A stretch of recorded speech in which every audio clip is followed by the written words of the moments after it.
Hola a todos. Hola. Bueno, ahora vamos a hacer una recopilación de lo que se ha ido tratando en los distintos talleres, con la idea de que como cada uno de vosotros habéis podido participar solo en dos, tengáis un poco una visión general de qué se ha hablado en el resto de talleres. Aunque todos los resultados los vamos a ofrecer en el blog de las jornadas, colgaremos un resumen, los materiales que nos han facilitado los dinamizadores que no teníamos hasta ahora, porque ya hemos ido colgando muchos materiales, pero añadiremos todas las, alguna, por ejemplo, la presentación de Ángel no estaba, entonces la incluiremos y todo lo que veamos para que podáis llevaros la mayor cantidad de información posible y revisar y, bueno, sacarle juguillo a las jornadas a posteriori. Entonces, me acompañan todos los que han sido dinamizadores en los talleres del día de hoy, pero de los de ayer lo que hemos hecho es un resumen porque no contamos, no asisten todos los que ayer llevaron un taller, con lo cual nada, voy a presentar yo un resumen de los talleres de ayer y luego ya les voy dando la palabra para que ellos ya que tienen mejor y más información puedan contar cada uno el suyo, cómo se ha desarrollado, qué han visto más interesante, etcétera. Bueno. En el día de ayer, el jueves, el primer taller era cómo planificar y calendarizar un MOOC o curso en línea.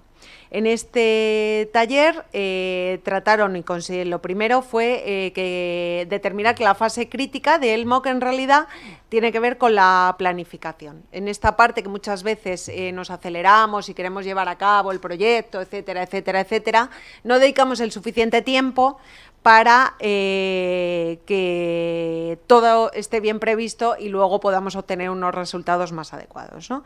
Entonces, lo primero sería pues, definir objetivo, materia, público al que nos vamos a dirigir, delimitar muy bien cuál va a ser la composición del equipo docente y a partir de ahí especificar los contenidos, tanto los módulos que va a tener, los vídeos, pruebas de autoevaluación, pruebas por pares, etcétera.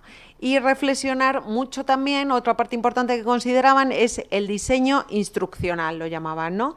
Que es toda esta parte de materiales que hacen que el resultado, que el equipo tenga una buena coordinación y el desarrollo vaya a ser bueno, es que cuenten con, por ejemplo, qué es lo que van a ofrecer, cómo van a interactuar los alumnos con el curso, cómo van a facilitar la asimilación de contenidos. A partir de ahí hablaban de la definición de los espacios de comunicación que van a tener, foros, hangouts, redes sociales, con lo que cada uno vaya a crea que ese curso debe contar y en función de esto también será la selección de plataforma y de medios técnicos. Además, el equipo debería desarrollar una documentación de apoyo de cara a arrancar el proyecto. Previamente, antes de arrancar, deben contar con un manual una vez has decidido la plataforma, necesitas un manual de administración. Si te vas a encargar tú mismo, si el propio equipo se va a encargar de toda la configuración de la misma, ¿no? Digamos, y con navegación, la distribución de espacios, abrir el curso, la misma apertura del curso, colgar materiales, las encuestas de satisfacción, todo este tipo de cosas, tienes que tener un buen manejo de plataforma, ¿no? Y para ello necesitaban un manual, estimaban. Luego, otro de estilo, porque en el momento en que haya distintas personas implicadas, ahí hay muchas variaciones, ¿no? De unos a otros, entonces tanto para que ataña, tanto afecta a redacción de contenidos, la presentación de los mismos, las plantillas que se utilicen, si se van a hacer PowerPoint, por ejemplo, etcétera, todo este tipo de cosas. Después consideraron que necesitaban también contar con un manual para la elaboración del material audiovisual, uno específico, y aquí entroncaban con otro de los talleres de los que luego haré el resumen, que es que se garantice la accesibilidad de los contenidos. Otro de los manuales que estimaban que necesitaban es para la dinamización del foro. Foros, redes, etcétera, con todo lo que vayan a contar de relación con los estudiantes, con las personas que luego sigan el curso, ¿no? Para establecer si había diversas personas que iban a realizar esta tarea, pues bueno, que la frecuencia de publicación fuera similar, que el horario estuviera más o menos establecido, etcétera.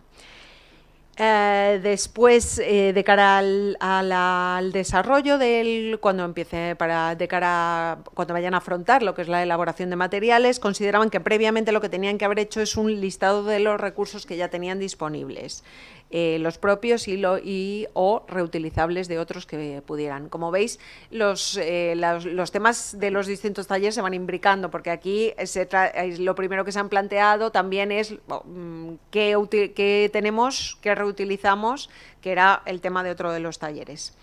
Después tener rúbricas de evaluación, coordinarse con la oficina de calidad de la universidad para la realización de encuestas de satisfacción y un punto importante también el manual de emergencias para la gestión de crisis, cuando se puedan producir, sobre todo en redes, etcétera, ¿no? Y la definición de los badges por cada reto. Después, esto, como os decía, es el material de apoyo.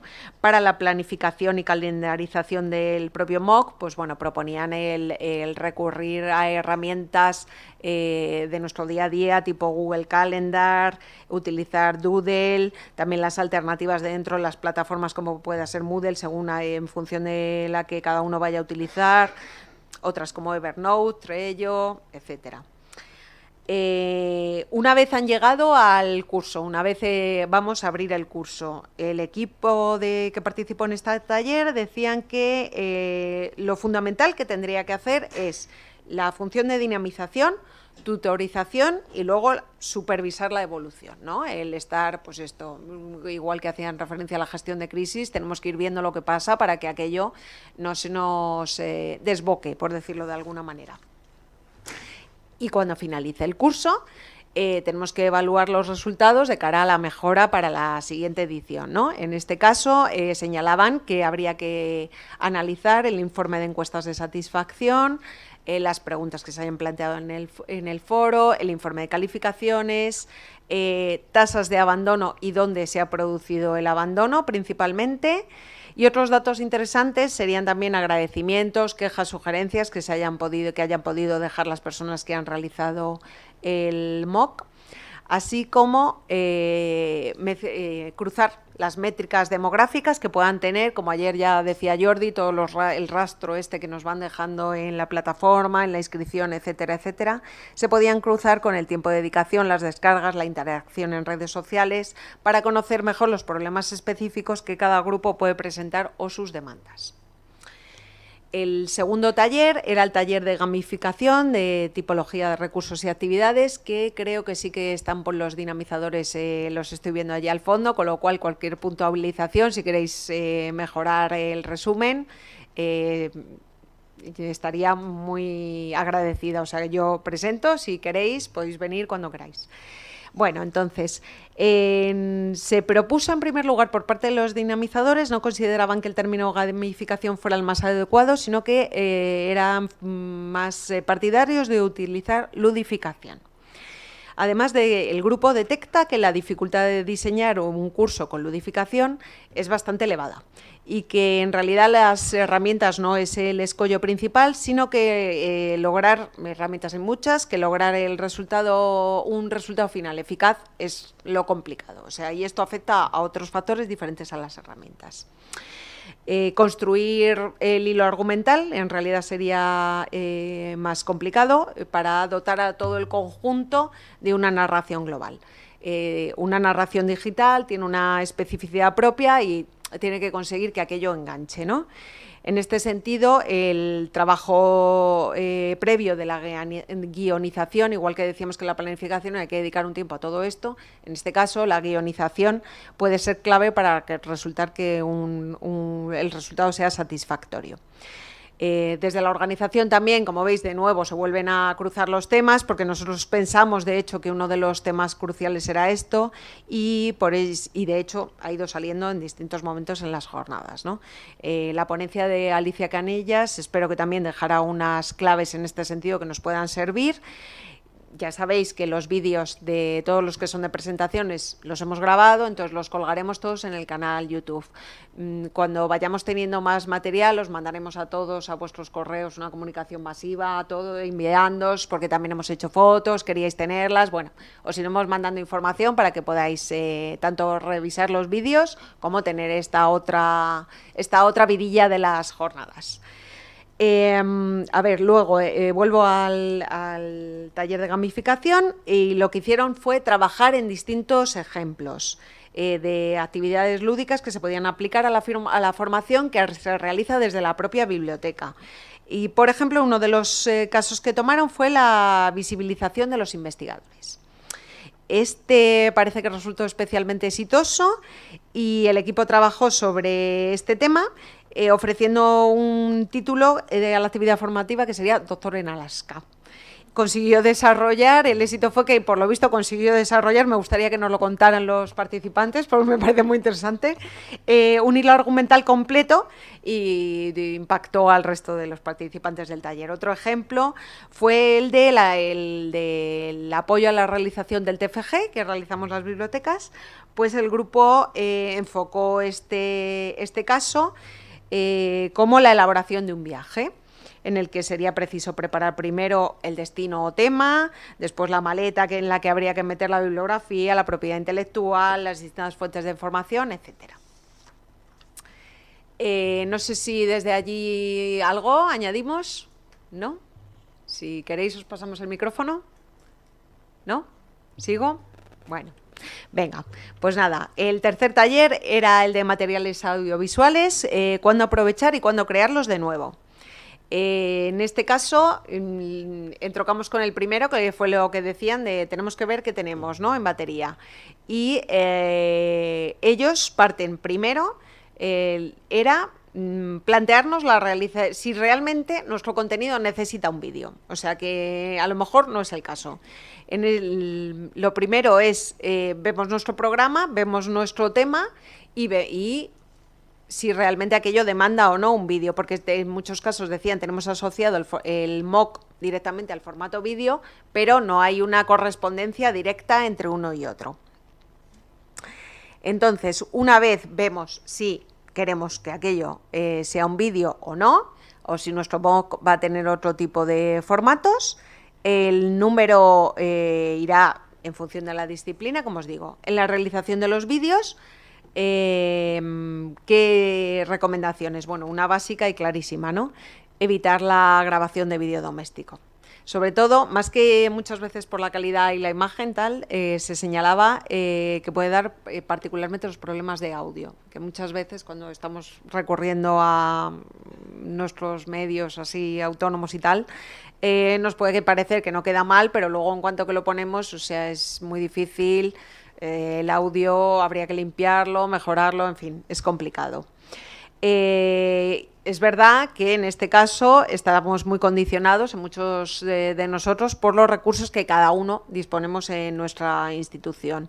Pero bueno, antes he hablado con una compañera de Baleares, que no la veo ahora mismo.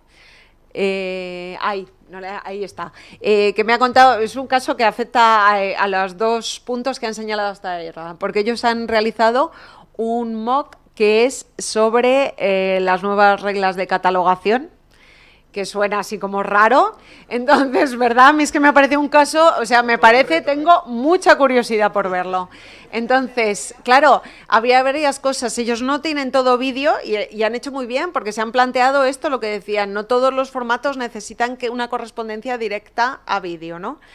Y el segundo punto, este era el segundo, sí, me decían también, o sea, los medios de la universidad, ¿no? Entonces ellos habían externalizado. Bien, pues o sea, si no tienes, o sea, tienes que plantearte esto. Si tienes dentro de la casa una cultura, una unidad, etcétera, etcétera, fantástico. Si no, pues vamos fuera a buscar aquello que necesitamos.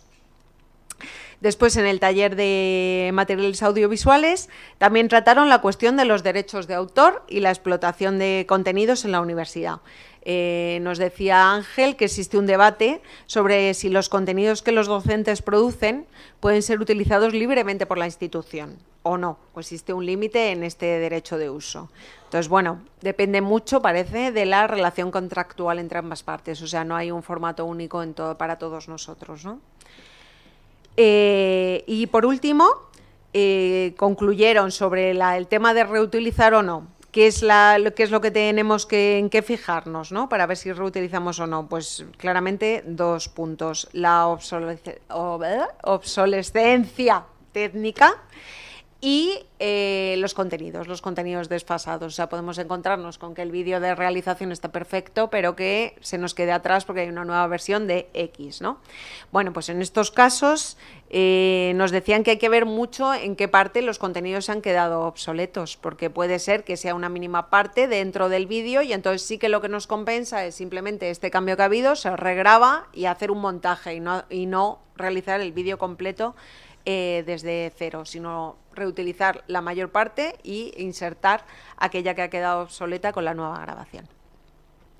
Por último, el taller cuarto, que cerró el jueves, era el taller Un MOOC inclusivo en el uso de la tecnología accesible. Ya también el taller 1 se planteó la necesidad, una vez planificamos, de que el MOOC sea accesible. Bueno, pues lo más evidente, en primer lugar, todos deben cumplir las especificaciones técnicas de accesibilidad, tanto para web como en general la web como los materiales. En vídeo, por ejemplo, decían lo más evidente, que es el subtitulado de los mismos, aunque no es el único. Precisamente el subtitulado de vídeos puede plantear a veces algunos problemas y este enlaza con el taller anterior, porque en el taller de audiovisuales contaba Ángel Mancebo, el director del CEMAP, que es el Centro de Medios Audiovisuales de la UNED, que hay profesores que son reticentes al subtitulado, aunque entienden la necesidad para que sean accesibles.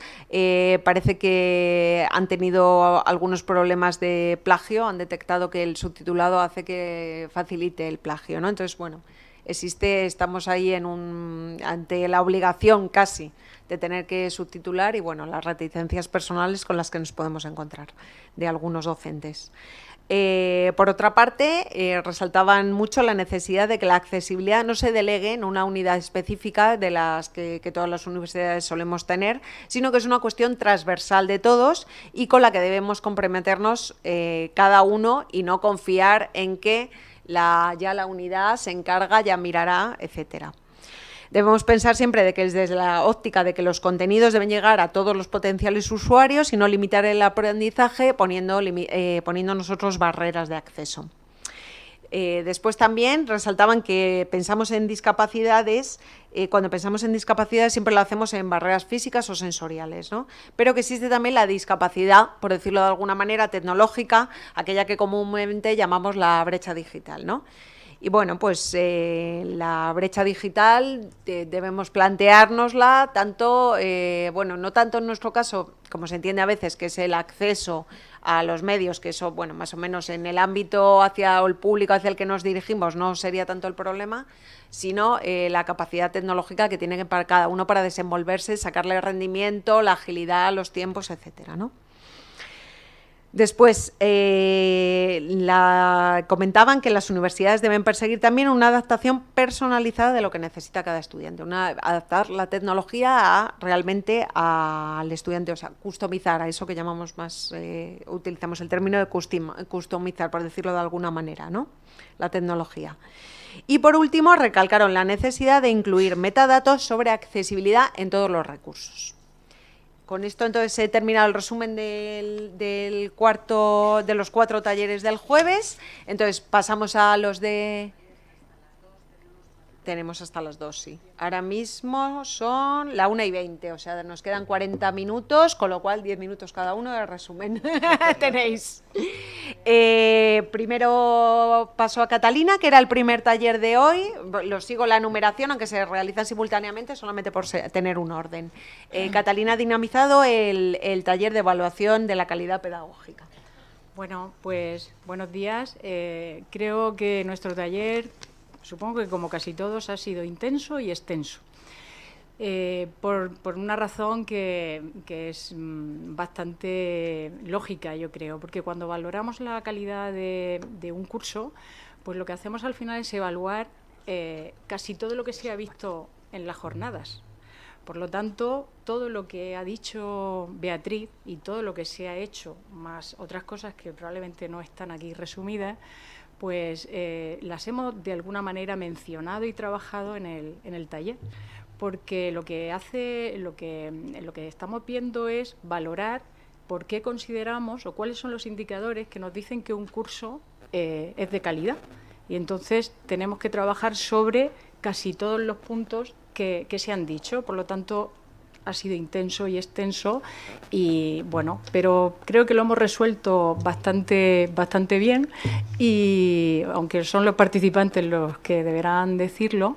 Y bueno, lo que hemos hecho fundamentalmente es, hemos trabajado sobre 3 contenidos.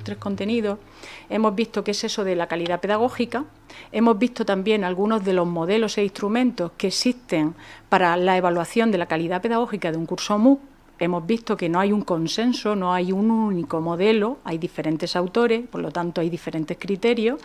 Y además hemos estado también trabajando sobre un instrumento concreto, pero para poder nosotros en el grupo construir pues esa propuesta de indicadores que hemos sacado aquí, que le hemos dado el título de Top 10 de indicadores de la calidad pedagógica, y que lo han presentado Paula y Diego en el vídeo, que todos ya un poquito más adelante lo veréis, ¿no?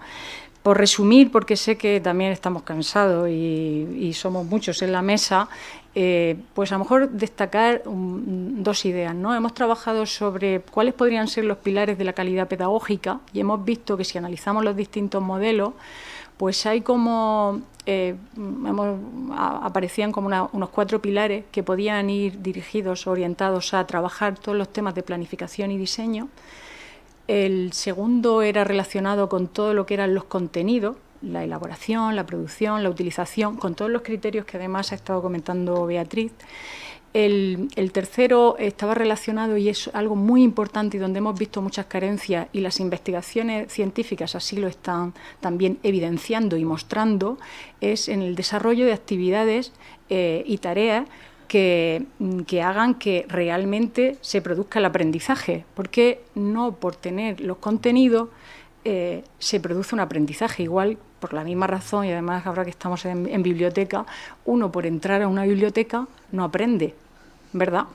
Pues los MOOC, una de las carencias y además uno de los problemas que se han detectado es que los contenidos necesitan ir acompañados de actividades que promuevan además todo esto que estamos diciendo, que es el añadir el valor, que es el cuarto elemento que nosotros señalábamos, que es añadir valor al curso MOOC, es tener en cuenta elementos personalizadores, de inclusión, que estábamos comentando, por ejemplo, la interactividad, la comunicación. Entonces, cómo un curso puede, a través de sus actividades, sus dinámicas, la elección de los contenidos, la secuenciación de los mismos, cómo puede contribuir precisamente a mejorar esa comunicación, esa interactividad, esa personalización de la que ahora mismo todos los teóricos están comentando, ¿no?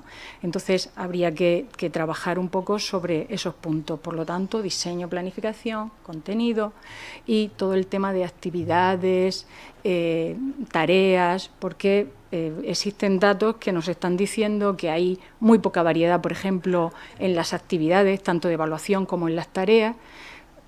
Aquí estábamos hablando de gamificación y no se suele usar mucho la gamificación. Lo que pasa es que todavía no estamos haciendo, no hay muchos estudios que demuestren exactamente cuál es el porcentaje en MOOC de actividades, el tipo de actividades que se hacen, ¿no? Entonces, hay un estudio muy interesante que se analizan 300 y pico asignaturas que comentan que la variabilidad de las actividades, de las tareas e incluso los tipos de evaluación no son muy correctas ni no son muy coherentes con la metodología que se está propugnando. Por lo tanto, ahí pues teníamos que seguir avanzando, ¿no? Entonces hemos trabajado eso. Finalmente lo que queremos cuando hablamos de un curso MOOC, lo habéis dicho, es un curso que motive, que enganche, que emocione. En el curso han dicho que hay que emocionar, porque así evitaremos uno de los problemas que tiene también el MOOC, que es el abandono, y eso es importante trabajar todo el tema del diseño, actividades y recursos que estábamos comentando aquí. Y bueno, yo creo que de tiempo bien. Perfecto. Quedamos a vuestra disposición para lo que necesitéis. Has clavado los 10 minutos. Perfecto. Bueno, pues entonces, Ángel es el siguiente, que ha dinamizado el taller Cómo buscar partners y trabajar con ellos para la producción de MOOC. Bueno, hemos estado pues una mañana hablando un poquito de las posibilidades que se están planteando. Yo primero quería hacer una reflexión en general sobre los MOOC y sobre el momento en el que están los MOOC, además relacionado con la conferencia IMUC que fue la semana pasada, o fue hace un par de semanas, que también estaba por aquí Rosa de la Carlos III, que estuvo allí. Y yo creo que los MOOC han llegado ya a un punto de madurez que no los hace todavía un producto perfecto ni ideal, que todavía tiene que avanzar mucho, pero que sí tenemos bastante claros que es un producto o que es un formato que ha sido muy bien acogido por parte de los usuarios, ¿no? Y eso tiene un valor en sí mismo, ¿de acuerdo? En el sentido que yo al principio, y yo creo que todos nos planteamos que efectivamente el formato MOOC todavía le vemos carencias, le vemos cosas que pueden mejorar. No estoy demasiado de acuerdo con el tema de la finalización de los MOOC, es una crítica que se le hace siempre a los MOOC, y yo, sin embargo, con los datos que manejamos en Mirada X, me doy cuenta que los cursos más exigentes y mejores son los que peores ratios de finalización tienen, pero a la vez son los más demandados y los mejor valorados por parte de los usuarios. Hay que tener en cuenta también una cosa que hemos destacado en el taller, que es el tiempo en el ámbito online no tiene nada que ver con el tiempo en el ámbito presencial. Proponer 4 o 5 horas de formación a la semana a usuarios típicos de MOOC, que son gente mayor de 25 años, que ya ha pasado por la universidad o normalmente por una formación ya X, es un compromiso de tiempo enorme, ¿no? Que si se pueden ir saltando, pues se lo irán saltando, ¿no? Y que si la última semana no terminan de hacer los test porque ya han conseguido obtener de ese MOOC la satisfacción de aprender una serie de conocimientos X, pues no lo van a hacer, ¿no? La finalización en sí misma yo no creo que sea un grado de indicador de que es un MOOC bueno, malo, regular. De hecho, en Mirada X, no lo digáis por ahí, pero hay cursos que no son tan buenos y que tienen unos ratios de finalización estupendos. Y sin embargo, ahí los mejores cursos son los más difíciles, ¿no? Y tienen los ratios más bajos, ¿no? O sea que son planteamientos diferentes, ¿no? El caso es que estamos en un momento ya de madurez en que efectivamente hay que mejorar ese formato, y se están buscando líneas para hacerlo más eficaz, y seguramente iremos encontrando fórmulas para hacer más eficaz ese formato, pero ya estamos en un momento en el que claramente está asentado en el mercado, ¿no? En el mercado de la formación, ¿no? Y estamos consiguiendo, gracias a ello, abastecer una demanda de formación que con el avance de la era digital cada vez es mayor y que no estamos encontrando la manera de canalizarlo, ¿vale? Y lo estamos viendo porque el crecimiento del número de usuarios de cursos MOOC está siendo absolutamente exponencial. Estamos hablando que en términos de educación, esto empezó en 2013 y el año pasado ya se llegaron a 60 millones de alumnos de cursos MOOC. Y yo prácticamente creo que en los próximos años, aunque es una comparativa un poquito así tomada a bola pluma, pero en los próximos años habrá más alumnos de MOOC que alumnos matriculados en universidades de todo el mundo. Y atenderemos además la necesidad de formación de todos aquellos que ya están trabajando, están en el mercado o que necesitan una mejora o que necesitan buscar trabajo, ¿no? El formato está, la demanda de formación está localizada y está de alguna manera canalizada gracias a estos MOOC, ¿no? Ahora lo que nos estamos dando cuenta también es que los MOOC no son solamente una parte exclusivamente universitaria. En los MOOC se buscan cosas que no siempre está proveyendo la universidad, por ejemplo, nuevo conocimiento o divulgación de materias muy específicas donde los expertos pueden que no estén en la universidad. El año pasado nosotros hemos calculado que cerca de un 20% de los MOOC que se han colgado en las grandes plataformas no fueron creados por universidades, y fueron creados o por alianzas o por estrategias de partnership entre universidades y otros, o solamente por otros. Y eso va a ir creciendo, porque una vez que sabemos que existe esa necesidad de formación y una vez sabemos que existe ese mercado que está dispuesto, que consume MOOC, que le encantan los MOOC. Voy a dar un par de datos de encuestas que hemos hecho este mismo año en la plataforma Mirada X con una respuesta de unos 15.000 usuarios, ¿vale? El 85% recomendaría el curso que acaba de terminar, que ha iniciado, que se ha inscrito e iniciado ya, que ha terminado o no, veremos, ¿no? pero el 85% recomendaría el curso. El 95% de los usuarios quieren seguir haciendo MOOC. Con lo cual, particularmente nosotros sabemos también que cualquier usuario que ya ha iniciado un curso, se ha inscrito alguna vez en un curso MOOC, es muy fácil que se pueda escribir a 2, 3 más ese mismo ejercicio, ¿vale? Con lo cual realmente estamos dando cifras de servicios online, en este caso de formación, que está a la altura de los inicios de los grandes servicios de Internet tipo redes sociales, donde realmente la satisfacción del uso es muy alta, ¿no? Y habiendo MOOCs de todo tipo de calidades, realmente, porque es verdad, después hay calidades que los que estamos más metidos aquí decimos, joder, madre mía, con las cosas que se han inventado ya, ¿cómo se puede seguir haciendo esto, no? Pero la satisfacción de los usuarios es altísima, o sea, el 95% de los usuarios, bueno, y otro dato, el 94% de los usuarios quiere volver a repetir un curso con el profesor que le ha dado ese MOOC. De media, esa es la media. La satisfacción es muy alta. Bueno, el caso es que vemos que existe ese potencial, ¿no? Y ese potencial también te permite llegar a mucha gente. Existe una comunidad cada vez mayor que está encantada haciendo MOOCs, ¿no? Y eso ha derivado en que de repente hay otros agentes que empiecen a plantearse, bueno, ¿y por qué no hago yo un MOOC? Si a mí me cuesta divulgar mi conocimiento, si a mí me cuesta divulgar mi innovación, si a mí me cuesta divulgar o encontrar dónde poder formar a mis empleados en este nuevo conocimiento, ¿por qué no yo hago un MOOC directamente y lo pongo en una plataforma y así consigo que la gente se forme? El Museo del Prado. Nosotros hicimos el año pasado un MOOC con el Museo del Prado sobre un curso de Velázquez, que surgió un poco porque el Prado le pareció interesante y quiso, vamos a ver si exploramos un poquito este ámbito, ¿no? Y afortunadamente se puso en contacto con Telefónica, Telefónica puso parte de la financiación, vino Telefónica Educación Digital y les produjimos el MOOC. Claro, fue un MOOC que tuvo 25.000 inscritos, con una media de una satisfacción altísima y con una media de minutos por usuario, por sesión, de unos 20 minutos. Eso quiere decir que hubo un montón de gente muy metida haciendo un curso online sobre el Prado, que además aporta muchas otras ventajas, que lo poníamos como ejemplo en el taller. El posicionamiento SEO de ese curso es maravilloso. Tú pones Prado Velázquez y entre los 2 o 3 primeros resultados de búsqueda sale el curso de mirada X del Prado sobre Velázquez. Si pones el curso de Educación y Museos de la Universidad de Murcia, que es un curso fantástico, que ya que hablamos del Prado, igual un día podríamos pensar cómo relacionarlo todo, porque además a nosotros nos están llamando ya el Reina Sofía, el Museo del Prado, y quieren seguir haciendo cursos, y quieren hacer nuevos cursos de ese tipo, ¿no? Porque claro, lo que antes consideramos como una buena divulgación de un museo podría ser hacer un documental, hacer un informativo, salir en las noticias, eso ya no tiene tanta capacidad de llegada. Y por muchas noticias que salgas, tú pones en Google Velázquez Prado y no sale nada de Antena 3 ahí, ni nada del documental ese. Y sin embargo, ahora donde realmente tienes que estar es en el posicionamiento en Google. Tú pones en Google Educación y Museos, curso de Educación y Museos, y entre los 3 o 4 o 5 primeros del resultado de búsqueda va a aparecer el de la Universidad de Murcia. Claro, eso tiene un valor incalculable para lo que es la sociedad actual y a la que estamos tendiendo, ¿no? Con lo cual las empresas empiezan a plantearse, bueno, pues yo quiero estar ahí. Y las instituciones y las fundaciones. Y hay fundaciones que se acercan a nosotros diciendo, oye, es que yo tengo aquí gente haciendo unos servicios de estudio maravillosos y sin embargo no estamos llegando a la sociedad para que lo conozca. Bueno, pues uno de los canales que ahora mismo están identificados como claves para eso es las plataformas MOOC y el formato MOOC, ¿no?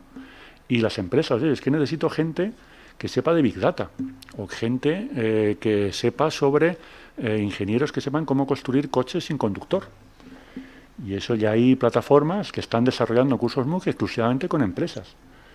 Eso también tiene su peligro como oportunidad disruptiva para la universidad. Porque lógicamente si las empresas empiezan a desarrollar ese formato de conocimiento y lo empiezan a coger los usuarios y empiezan a reconocer la acreditación que les dé la empresa como Google o como Facebook por hacer un curso de marketing digital, pues lógicamente se está saltando una institución milenaria como es la universidad. Y nos puede parecer como que eso no puede pasar, pero lo que nos enseña la era digital es que esas cosas pasan y pasan más rápido de lo que parecen, ¿vale? En cualquier caso, a partir de esos planteamientos, de la madurez del formato y del interés que existen en muchos agentes y en muchos sectores por empezar a desarrollar, a elaborar MOOCs, creemos que existe, y es una de las partes de las conclusiones, aunque ha habido que forzarlo un poquito, existe una gran oportunidad ahora mismo en los próximos años para que se generen ámbitos de alianzas, de estrategias entre universidad, empresas, instituciones, administraciones públicas, startups, para dar cabida a esa necesidad de formación en muchos ámbitos y esa necesidad de divulgación de esos conocimientos que si no ahora mismo es muy difícil que lleguen. Y realmente existe ese momento porque hay muchos ámbitos que están esperando a ver cómo canalizan eso, ¿no? Y que lo que tiene que hacer la universidad es ver cómo conseguir llegar a esas alianzas, identificar los partnerships adecuados para poder asociarse con ellos y después ser capaz de dar la acreditación adecuada para seguir canalizando esa necesidad de formación online a través de la educación superior, que es la verdadera garante de que ese conocimiento se está trasladando y que ese conocimiento se está llegando a buen término, ¿no? Bueno, hemos planteado básicamente necesidades de formación. Hemos hecho un esquema para que cada uno se lleve un poco a casa la idea de cómo poder llegar a algún tipo de MOOC con partnership adecuados o con una serie de partners que puedan llegar a realmente a elaborar un MOOC sobre X materia. Hemos planteado necesidades de formación, quién las tiene, quién puede abastecerlas, quién tiene esa necesidad de divulgación, quién tiene el conocimiento para poder llegar a él e incluirlo dentro de esa posible alianza. Cómo se pueden hacer esas acreditaciones o cómo se podemos desarrollar esquemas de acreditación que tengan sentido en el mundo online. Hay que romper esa barrera de cristal o esa barrera que impone las acreditaciones muy protocolizadas. No es por nada, yo comprendo que proporciona una serie de garantías muy importantes, pero la realidad es que si no empiezas a dar acreditaciones muy flexibilizadas de muchas posibles maneras, va a llegar alguien que pueda poder hacerlo en vez tuya, ¿no? Después hemos localizado partners que puedan servir precisamente para ayudar a llevar eso a buen término, que entre los partners incluyen aquellos que tengan capacidad de producción, aquellos que tengan capacidad de financiación, aquellos que tengan capacidad de divulgación. Se nos han ocurrido, ha habido ahí un par de ejemplos en el taller que a mí me ha encantado. Uno de ellos es sobre hacer un MOOC sobre programas electorales, que me ha parecido una idea fantástica, porque efectivamente porque de alguna manera ese es un ejemplo de aquello que el MOOC es capaz de hacer y que los medios de comunicación y el mundo online no es capaz de hacer, que es llegar a tener un nivel de conocimiento más o menos introductorio hasta un cierto nivel sobre algo que a través de los medios de comunicación no llega. Es decir, ¿qué programas electorales tienen los partidos a los que yo voto? Realmente, si yo voto este partido, ¿qué es lo que va a hacer o qué es lo que pretende hacer? Se plantean lanzamientos, se hace mucha comunicación, mucho marketing político, pero a lo mejor... Se me acaba el tiempo. Bueno, me pareció muy interesante, pero el caso es hemos intentado detectar oportunidades, posibles partnerships y cómo articularlos y sobre todo tener la cabeza muy abierta y tener los planteamientos menos prejuiciosos posibles para darnos cuenta que es un momento, una oportunidad fantástica para poder llegar a mucha gente que va a estar muy interesado en crear MOOCs contigo y difundirlos y promocionarlos a través de tus plataformas o plataformas que ya estén en el mercado o donde estén. Y con esto ya cierro. Sí, efectivamente, la verdad es que tocaba un poco, porque al final es eso, hemos dicho lo de tienes que externalizar, tienes que buscar aquello que necesitas en distintos sitios, o sea que... Bueno, pues venga, pasamos a José Manuel, que ha dinamizado el taller Cómo aprovechar las plataformas de e-learning para los cursos en línea, cómo dinamizarlo.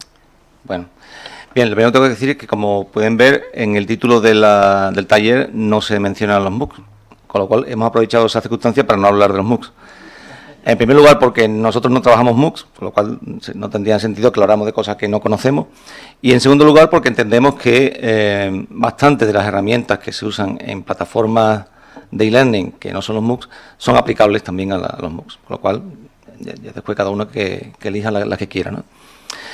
El planteamiento era un poco ver cómo aprovechar las herramientas disponibles tanto en las plataformas de e-learning como también en otro tipo de entornos virtuales para compensar en lo posible el mayor inconveniente que tienen los entornos virtuales de aprendizaje, que es la ausencia de relación interpersonal. Es decir, la sensación de aislamiento, de soledad que puede sentir un participante en un curso virtual y que en muchas ocasiones puede ser un motivo de abandono, ¿no?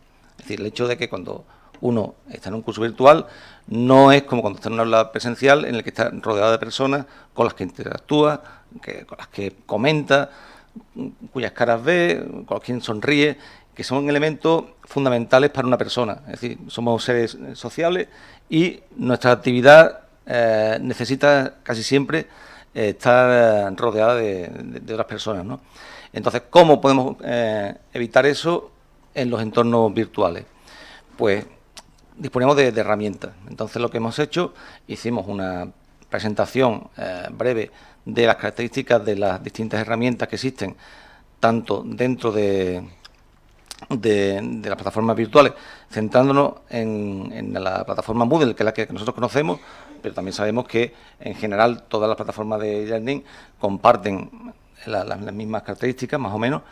Entonces, tanto las herramientas de comunicación, como son el correo electrónico, los foros, el chat y la videoconferencia, como las herramientas de trabajo, de tarea, como pueden ser una wiki, una base de datos, y también herramientas externas, como pueden ser el uso de las redes sociales como herramienta de aprendizaje.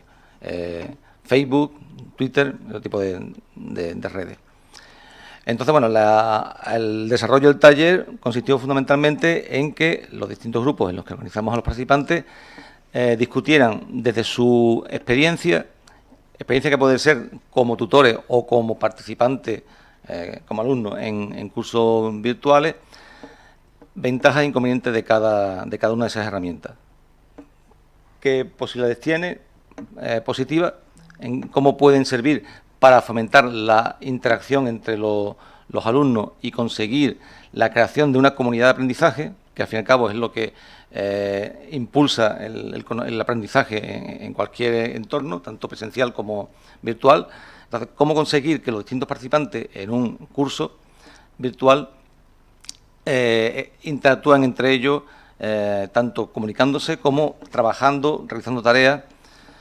Entonces, bueno, pues analizamos pros y contras del uso del correo electrónico, pros y contras de los foros, con las distintas variedades que pueden tener un foro en un aula virtual, del chat, de la videoconferencia. Después también cómo podemos aprovechar la realización de tareas como elaborar una wiki o una base de datos de forma colaborativa entre los distintos participantes, y también cómo podemos aprovechar las redes sociales, como puede ser Facebook o Twitter, como un complemento del curso, como una forma también de comunicarse entre los participantes saliéndose del aula, ¿no? Entonces, bueno, los comentarios han sido bastante enriquecedores porque, aparte de lo que nosotros pusimos nuestra propia visión de ventajas e inconvenientes de cada una, pero también hubo aportaciones de otras personas que también de su propia perspectiva aportaron otras ideas, ¿no? En general, lo que vimos fue que no hay ninguna herramienta que sea perfecta. En general, ninguna herramienta va a hacer que un aula virtual sea como una aula presencial. Es decir, siempre vamos a tener esa distancia y ese aislamiento, pero sí podemos conseguir hacer que el alumno se implique, se sienta más acompañado, se sienta que participa en una experiencia común, ¿no? La elección de una herramienta u otra, pues evidentemente depende de una evaluación muy concienzuda de los objetivos del curso, de las características, de la cantidad de participantes, de la duración del curso. Evidentemente los cursos pueden ser muy variados y no hay herramientas que sirven para unos cursos de una característica determinada y otras herramientas que no sirven, ¿no? Una de las dificultades generales que vemos es la posibilidad, o sea, el trabajo que le da al tutor. Es decir, si estamos haciendo un curso con una gran cantidad de participantes, el tutor no va a tener nunca tiempo material para supervisar o incluso evaluar muchas de las herramientas. Por ejemplo, un foro en el que participen 200 personas, no tiene sentido que todo el mundo hable y nadie supervise las intervenciones, modere o haga comentarios desde el punto de vista de un tutor. Pero claro, evidentemente una persona tiene un tiempo limitado y probablemente no va a ser capaz. Lo mismo puede pasar con una tarea tipo wiki o tipo base de datos. alguien tiene que revisar eso y evaluarlo. Necesita tiempo. Entonces, pues va a depender mucho de eso, del tiempo que tengamos. En cualquier caso, sí es importante ofrecer al alumno canales por los que pueda participar e interactuar. Otra cuestión que comentamos es el uso, por ejemplo, de herramientas externas como las redes sociales. Veíamos ventajas como el hecho de que nos ponemos en entornos que el alumno domina porque usa constantemente, está familiarizado, no le parece tan rígido o tan académico como la herramienta del aula virtual, pero por otra parte también se puede sentir un poco perseguido en su entorno de privacidad, en su entorno informal, si tiene que interactuar con un profesor, con un tutor, ¿no? O con personas que no conoce, cuya única relación es la de participar en el mismo curso, ¿no? Entonces, claro, no hay consejo de qué tienes que usar, sino lo importante es que nos informemos, nos documentemos, practiquemos, probemos. Estas cosas solo se aprenden haciendo pruebas y practicando, y en función de eso pensemos qué no nos sirve para cada curso que diseñemos, ¿no? Y repito que algunas de estas herramientas puedan servirnos para hacer un MOOC, otras no. Probablemente las de comunicación son menos prácticas para un curso masivo, pero a lo mejor las herramientas colaborativas de realizar tareas en grupo pueden ser más fáciles de incorporar. En cualquier caso, es cuestión de experimentar, y la aventura es la aventura. Bueno, por último paso la palabra a Justí, que ha dinamizado el taller, cómo estructurar un discurso audiovisual para la docencia, distintas maneras de contar lo mismo. Hola. En mi taller quizá no es tanto para concluir ni para sacar conclusiones, sino más bien para poner en el mapa una situación en la que nos encontramos, yo creo las universidades en general, que es la de que le ha recaído un nivel de profesionalización, que es el del profesional audiovisual, en unas estructuras que no tienen ese perfil, ¿no?, audiovisual. Entonces, a gente que es muy buena y muy profesional en sus ámbitos, biblioteca, informática, etcétera, se les da un trabajo que ellos pues tienen que hacer lo que pueden para llevarlo a cabo. Yo llevo ya 3-4 años oyendo muchas grandes estructuras a nivel audiovisual, de guión, que necesitan mucho tiempo para aterrizar, que necesitan de un perfil concreto, y hablamos de storytelling, incluso diría de gamificación. Son conceptos muy grandes, ¿eh? Y son conceptos que son abastables y que son realizables, pero hay que ir paso a paso, y el día a día, por la experiencia que tengo yo, es que te tienes que poner en marcha muy rápido, y los procesos pues tienen que realizarse sin a veces una estructura tan clara y una idea tan clara de storytelling, por ejemplo. Me centro, por ejemplo, en el storytelling. Entonces, el taller básicamente lo que quería dar es unas herramientas con las que enfrentarse al guión, pasar, digamos, el guión académico, el guión del profesor, la idea que tiene un profesor, y no hablo de macroestructura, sino hablo de microestructura del vídeo que vas a hacer, que evidentemente necesita de una reflexión, ¿no?, y de un camino a seguir, pero al final te tienes que enfrentar, ¿no? Un día le cae a un bibliotecario un texto académico que quizá no conoce ni tan solo el texto, y le dice, bueno, aquí hay que hacer un vídeo, ¿eh? ¿Y qué nos pasa? Pues que lo primero que pensamos es vamos a poner el busto parlante, ¿eh? ¿Qué es malo? No es malo el busto parlante, pero el busto parlante con imágenes, con recursos, etcétera, que todos los podemos pensar, pues va mejor. ¿Qué he querido transmitir? Porque no ha sido tampoco un taller al uso, es dar a conocer 3 recursos, 3 géneros dentro serían subgéneros, ¿no?, pero 3 géneros dentro del audiovisual académico, que serían este busto parlante, el motion graphics, que parece una cosa muy compleja, pero readaptando algún bibliotecario o algún informático se puede dar buen rendimiento en ese sentido, y un gran olvidado para mí, que es la entrevista. La entrevista es barata, la entrevista tiene muchas ventajas, algunos inconvenientes. Es mejor siempre grabarla con tricámara o con 2 cámaras, pero con una cámara y un plano general se puede, el contenido al final es el mismo. Y es un producto que funciona y no se utiliza mucho, cada vez se utiliza más, pero es un gran olvidado, ¿eh? Entonces he querido dar estos 3 géneros low cost, por un lado, y después desestructurar, ¿no? Un guión académico, verle unas partes, intentar poner los ingredientes aparte, ver lo que se necesita y lo que no se necesita. No sé si lo he conseguido, pero creo que sí que no ha sido un taller para trabajar hoy, sino que es un taller para trabajar cada uno de los que han estado en su casa. Conclusiones. Básicamente es un poquito por lo que el feedback de los participantes es cómo crear estas estructuras para que sean amables, para que si no se puede contar con un profesional del audiovisual, por lo menos qué parte entre el bibliotecario y el informático, que están condenados a unirse, aunque no se quiera, qué partes puede desarrollar cada uno para dar un producto por lo menos audiovisual. Yo creo que aquí me quedo.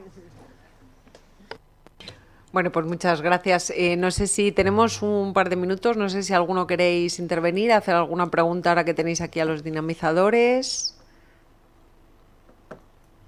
¿Nada? Bueno, pues ya está. Levantamos la mesa. Muchas gracias.